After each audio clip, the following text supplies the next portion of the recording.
Ikompli suċċess għall-uffiċjali ta' dwana b'qabda kbira oħra ta' droga kokaina. B'kollox qabdu 48 kilo droga kokaina. Id-droga nstabet moħbija f'kontejner tal-friża li wasal f'Malta biex eventwalment jitabba fuq bastiment ieħor fit-triqtu lejn il-Greċja. Il-kontejner wasal Malta mill-Ekwador. Mal-wasla tiegħu fil-Freeport, il-kontejner intażel biex jiġi skenjat mill-uffiċjali tad-dipartiment li analizzaw il-kontejners.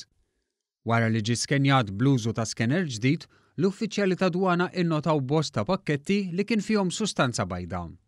Id-droga maħżuna f'40 pakkett instabet moħbija wara kompressur imqabbat mal-kontejner.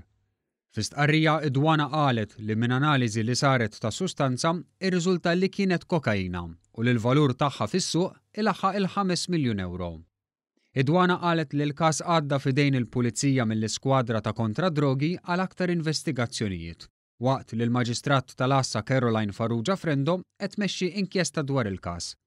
It-tlieta li għadda, l-uffiċjali ta' dwana rnexxielhom jinterċettaw aktar minn 5,000 kilo droga kannabis li l-valur tagħha fis-suq kien jammonta għal aktar minn 7 miljun u 400,000 euro.